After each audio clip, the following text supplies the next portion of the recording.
overwhelmed in a good way. I didn't expect it to be so grand looking and so beautiful. I was surprised on every level. The story I hear is that this movie had been kicking around Hollywood since sometime in the late 1970s. Late 19th century, yes. Late 18th century. Something like 1,000 directors had their hands on it. Yeah. Never got it to the screen. Some people would think, that's a bad omen. This is destined to fail. Why did you want to do it so badly? Well, I think for all the same reasons a lot of other actresses wanted to do it. It's a great role for anyone to play. She is an amazing human being, was an amazing human being. And just the combination of the singing and the acting, I knew was going to be a really fulfilling challenge. Time and time again, I've said that I don't care, that I'm immune to blue, that I'm hard through and through. Do you think America's ready to shell out $8 for a musical? Yes. Yes, because this is a good one. They're ready to shell it out for a good one. Yeah. They'll shell out, I don't know how many dollars for a concert, so... And it's a great movie, and it's great music, so you kind of like get like two for the price of one. You just sound like it's a real like bargain. A comment on the movie poster there. It's two for the price of one. That's it. I'm going to see it again. Let's get away from it. Have you seen the movie? Yeah, oh. Absolutely. Oh, okay. Did you think I'd come and do an interview with you without seeing your movie? Weird things have happened. Probably. I get out here when it's hottest. Stand back, you ought to know what you're gonna get in me. Just a little touch of star quality. People love to make the comparison. They say Madonna and Eva Perón are alike in this way. And to be honest, I think a lot of it's overblown.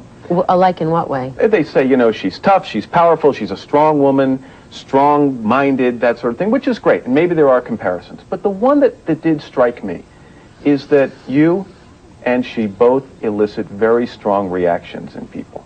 Not necessarily always good. Well, for that reason. For all those, because of all those qualities. Tough, strong, independent, ambitious, successful, whatever. So that being the case, could you identify with the part of her personality or person that had to constantly deal with detractors? Yeah, absolutely. Against all odds, she achieved something quite amazing.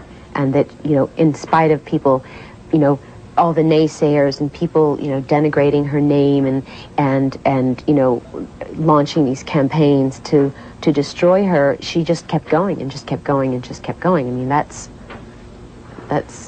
pretty, I mean, obviously I can relate to that to a certain extent. Now I am a worker, I've suffered the way that you do. I've been unemployed and I've starved and I've hated it too. But I found my salvation in Perón, made the nation. Let him save them as he saved me. We've known each other now 15 minutes at least. So yes, we're like this. We know each other. Terribly intimate. If I'm to believe, though, some of the things I read about you, you are a woman in control. So when you pitched yourself for this movie and the director, according to what I've heard... First of all, what does that mean, I'm a woman in control? That's a good thing. Okay, but explain that to the world who's watching this. That is a good thing, that Madonna is a woman in control. We like that but about Madonna. I'm not a woman in control. Of course you are. You're in control of your career. You're in control of your life. I'm not in control of my career. You know, I don't go... you know, just because I make a record doesn't mean everyone's going to buy it or want to listen to it. Or, you know, as far as parts in movies go, I can't go into an office and hit a director over the head and say, you better hire me because I'm controlling the situation. That's not how it works. You don't think you have more power than most people, especially most women in the entertainment industry? More clout? Oh, no, I don't. I don't, because, you know, I just don't. I'm sure I don't. What does this movie do for you? Well, if it does well, I suppose that I will have more opportunities to be in good movies. How much pressure do you feel for this to be a financial success? It cost something like $59 million to make. How much of that pressure's on your shoulders? I don't think a lot of it is on my shoulders because, you know, there's a lot of other elements in this movie. I think it's on everybody's shoulders. It's on Andrew Lloyd Webber's, it's on Alan Parker's, Antonio Banderas. There's a lot of very, very powerful people involved in the movie, and so it's kind of on everybody's shoulder. So if the movie doesn't work, it's not going to necessarily be my fault. People aren't going to point the finger at me and say, oh, it's because of her. Don't cry for me. How about the one word that has come up a few times? It's a man's name, Oscar. Oscar Wilde? Oscar Wilde. I thought we'd just get off on Oscar for a while. You said a while back that you'd like to be nominated, which is normal. Do you, after seeing the movie completed, do you feel more strongly about that? Well, I mean, of course. I mean, what actor or actress wouldn't want to be nominated for an Academy Award? Would you be terribly disappointed if you aren't? Yeah. I cannot tell a lie. Well, you know, there's like the sleep deprivation factor. Honestly, it just, my day is a lot more frantic. I mean, well, forget about all that stuff. It's made me a much happier person. My daughter is truly the greatest thing I've ever done. You know what I mean? It's, everything else I've done pales in comparison. So, that said, I haven't got one free minute. So, and I'm late for everything and whatever. I mean, my life has really gotten pretty hectic. How much of a role do you want Carlos and do you expect him to have in raising Lourdes? I think he's going to have a very important role in her life. Is it important to you that it's equal? Absolutely. Yes.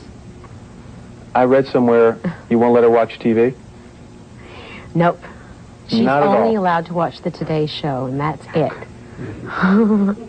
No, I'm telling you, I'm sending her to a convent school in Ireland. And, you know, she's going to learn crocheting, and there's not going to be any television. None whatsoever? None whatsoever. So Listen, I grew up not watching television, and I just wanted to kill my father when I was growing up because he never let us watch TV. And it was the greatest thing that he could have done for me because I love to read. And I know how to entertain myself.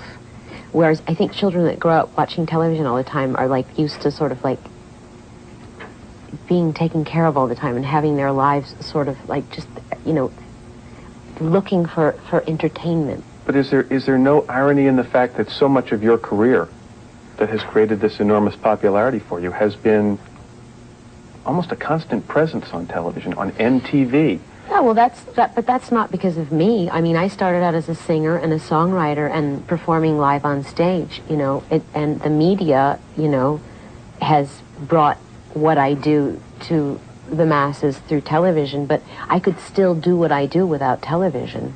So for the people watching, let's just clear something up right now. You're very wealthy. You can afford all the help you want. Are you a hands-on mom? Absolutely. You're the one who carries Lourdes on the plane. You wake up when she wakes up. Yes. You change the diapers. Yeah, well, not every one of them. I couldn't be here if I was changing all the diapers. But yeah, I try to be there as much as I can. Absolutely. So this isn't a case where they're going to be hot and cold running nannies and you're going to say, bring her to me when she's ready to enter college. Oh, please. What's the point of having a child? No, absolutely not. Do you think it's possible for her to grow up like the other kids, based on who you are? Like what other kids? Any other kids. Is she going to be riding the school bus when she's 6 years old? Is she going to go off to school? Or is she going to be in a limo heading off to private school? Is there no in-between? Sure, limo, give me private one. school, bus, public school? What would be in between?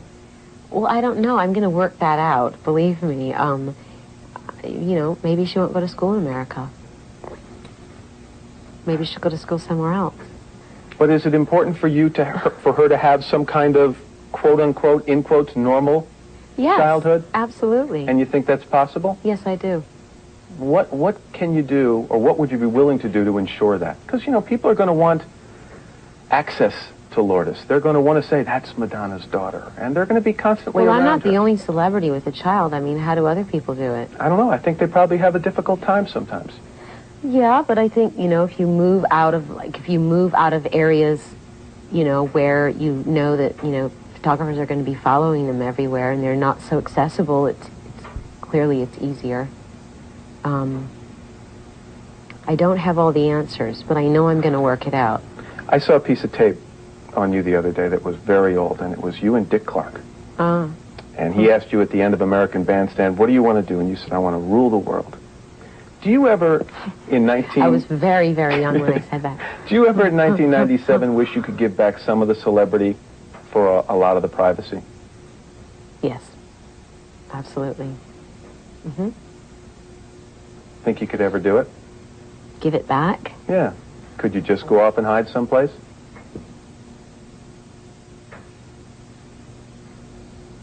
I don't know. I mean, to a certain extent, yes, but I think the deed's been done already. The die is cast. Yes, exactly.